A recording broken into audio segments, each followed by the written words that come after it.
Victor sir, यही उस घर की तिजोरी है जहां पर चोरी हुई। 3 हफ्ते हो गए हैं, पर हम अभी चोर को नहीं पकड़ पाए।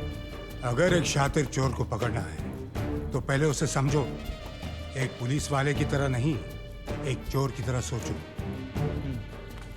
चोरों के 3 रूल्स होते हैं जो उन्हें पुलिस वालों से अलग करते हैं। रूल नंबर 1, चोर एक तरह का आर्टिस्ट होता है और कोई भी आर्टिस्ट अपने हुनर से गद्दारी नहीं करता। एक पुलिस वाला अपना काम भूल जाएगा, पर एक चोर नहीं। रूल नंबर 2, रिटायर सिर्फ पुलिस वाले होते हैं, चोर नहीं। Once a thief always a thief. तीसरा और सबसे इंपॉर्टेंट रूल, एक पुलिस वाले का दिमाग भागते भागते थक कर जब बैठ जाता है, एक शातिर चोर का दिमाग वहां से दौड़ना शुरू करता है। ऐसा क्यों लग रहा है कि ये हमारी खा रहे हैं और हमारी बजा रहे हैं? विक्टर सर, आप कहना क्या चाहते हैं? मैं ये कहना चाहता हूं कि आपने एफआईआर गलत लिखा है। ये मामला 40 लाख के गहनों की चोरी का है ही नहीं। आइए सीए साहब, मेरी मदद कीजिए। तो चलिए वो 2 तस्वीरें गौर से देखते हैं। एक चोरी से पहले की और दूसरी चोरी के बाद की। कुछ फर्क नजर आया दोनों तस्वीरों में? कुछ समझ में नहीं आया।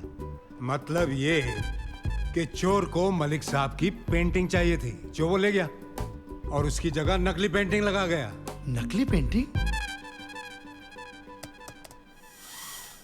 ये देखिए, ये असली पेंटिंग है।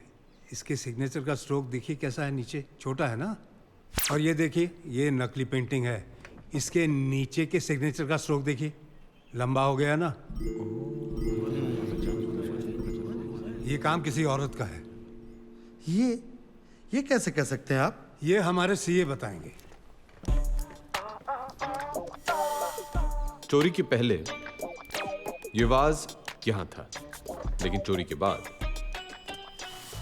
ये अपने आप यहां से यहां आ गया। ये एस्थेटिक्स किसी आदमी के नहीं हो सकते। अब तो समझ गए ना? Yes sir. चोरनी अगर पकड़ी गई तो मिठाई जरूर खिलवा देना। जरूर सर, जरूर। कैसा तू? ठीक हो? और मेरी बच्ची नैना? आपकी बच्ची अब बड़ी हो गई। अरे हाँ, 10 साल चले गए यार, 10 साल। वो आई क्यों नहीं? क्या वो मुझसे मिलना नहीं चाहती? कल ही वापस आई है तो थोड़ी बहुत जेट लैग थी। रहने दे यार, रहने दे। मैं उसे जानता हूँ, मेरे पे गई है। वो ऐसे नहीं मानेगी। दादा, एक और बात थी। हाँ? ये वो 80 एकड़ की जमीन है जो आपने शिमला में देखी। ये हमारी स्टूडेंट डॉर्मेट्री है, यहाँ हमारे स्टाफ क्वार्टर्स और वो इतने बढ़िया होंगे कि इंडिया के बेस्ट टीचर्स सब कुछ छोड़ के यहाँ पढ़ाना चाहेंगे। और यतीम बच्चों के लिए यहाँ सारी फैसिलिटीज होंगी दुनिया में compete करने के लिए। इन शॉर्ट, मेरा अधूरा सपना। आपका सपना पूरा हो सकता है। कैसे? आपका सीए हूं, कुछ तो सोच के आया होगा। तुमने कुछ सीधा तो नहीं सोचा होगा। 100 करोड़ की आबादी वाले देश में अगर सपने पूरे करने हो तो सीधा तो नहीं सोच सकते ना दादा। आपसे ही सीखा है। राज की मौत के बारे में सुना होगा आपने। वैसे उसे ये काम अकेले नहीं करना चाहिए था।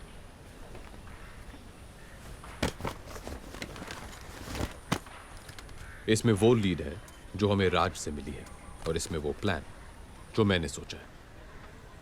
लेकिन आपका साथ चाहिए दादा, और कुछ प्लेयर्स भी जो सिर्फ आप दिला सकते हैं।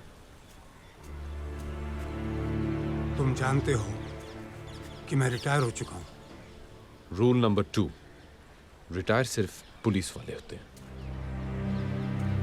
दादा, आपने मेरे, राज और हमारे जैसे कितनों के सपने पूरे किए हैं। मैं बस यही चाहता हूं कि आपका ये एक देखा हुआ सपना पूरा हो जाए। दादा, नैना कह रही थी कि आपको कोई प्रॉमिस के बारे में याद दिलाऊं।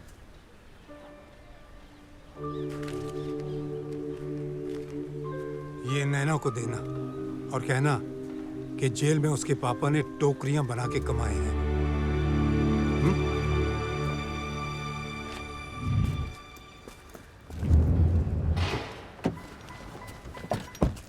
पापा कैसे हैं?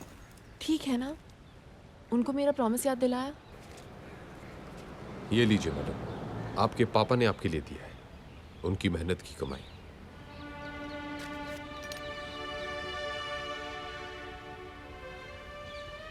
तुम रो रही हो?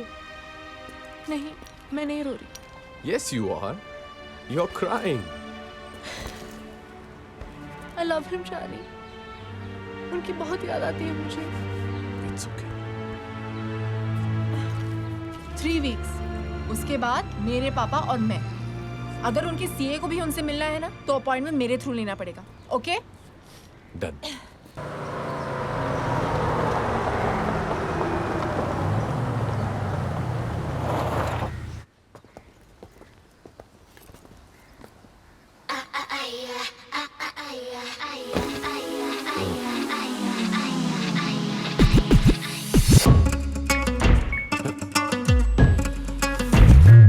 नहीं,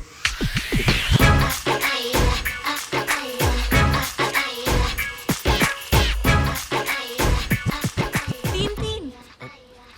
ये सब इंडिया में लीगल हो गया है क्या? ओ कम ऑन नैना, मैं इन लड़कियों को जानता भी नहीं हूं। अब समझी। ये तुम्हारी फाइनेंशियल कंसल्टेंसी है। Hey, Charlie. Happy birthday Charlie.